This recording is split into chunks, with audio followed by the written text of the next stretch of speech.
जैसा कि आप जानते ही होंगे कि जामवंत रावण के सबसे प्रमुख पात्रों में से एक है। जामवंत को पुराणों में भगवान ब्रह्मा का अंश अवतार कहा गया है।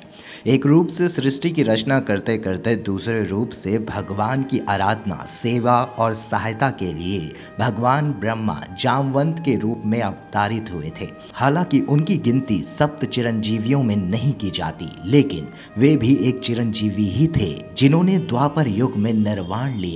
उनकी आयु अन्य सातों चिरंजीवियों से भी अधिक मानी जाती है। प्राचीन काल में जामवंत को ऋषभपति कहा जाता है। बाद में यह ऋष शब्द बिगड़कर रीछ अर्थात भालू के राजा हो गए।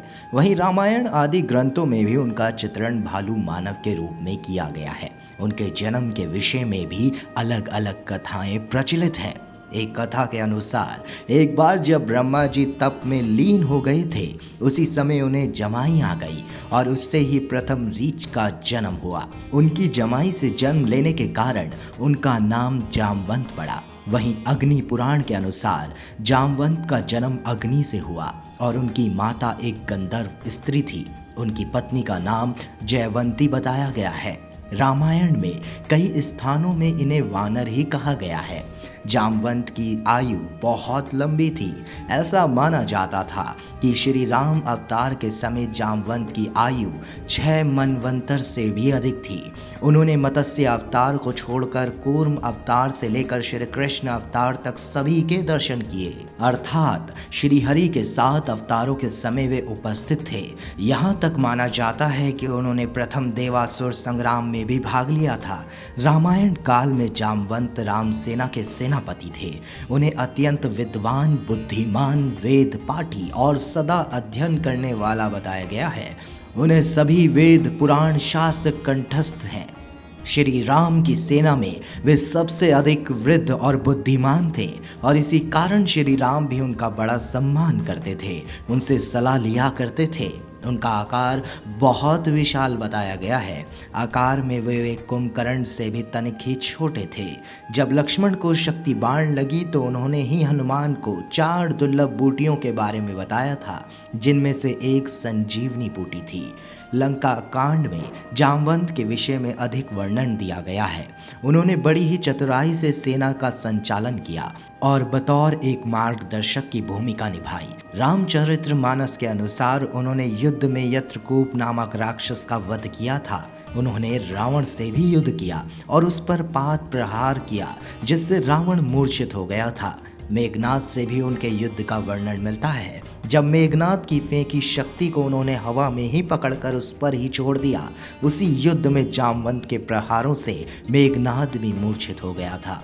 भागवत पुराण और विष्णु पुराण में जामवंत की शक्ति के विषय में बताया गया है कि उनकी शक्ति 1 करोड़ सिंहों की शक्ति के बराबर मानी गई है। जब लंका युद्ध समाप्त हुआ तो श्री राम जामवंत के बल की अधिक प्रशंसा कर रहे थे।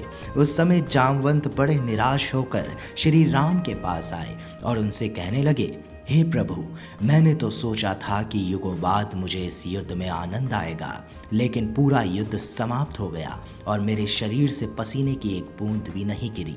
लगता है मुझे वास्तविक युद्ध के लिए अभी और प्रतीक्षा करनी होगी। उन्हें ऐसा कहता देख श्री राम जी समझ गए कि जामवंत के मन में अहंकार आ गया है। तब उन्होंने जामवंत से कहा, हाँ जामवंत, तुम्हारे बल की परीक्षा भी बाकी है। तुम प्रतीक्षा करो। द्वापर में मैं स्वयं तुम्हारी युद्ध अभिलाषा पूर्ण करूंगा। फिर जब द्वापर युग में श्री कृष्ण ने अवतार लिया तो सत्यजित ने उन पर समयंतक मणि के चोरी का आरोप लगा दिया। वास्तव में वो मणि सत्यजित का ही भाई ले गया था, जिसे एक शेर ने मार दिया। फिर जामवंत की भी टक्कर उस सिंह से हुई और जामवंत ने उस सिंह को मारकर वो मणि अपनी बेटी को दे दी। लेकिन जब श्री कृष्ण उस मणि को ढूंढने निकले तो वो जामवंत की गुफा में जा पहुंचे। वहां जब उन्होंने मणि देखी तो उसे लेना चाहा, तो इस तरह श्री कृष्ण और जामवंत में घोर युद्ध हो गया। भागवत पुराण के अनुसार वो युद्ध 28 दिनों तक लगातार चलता रहा।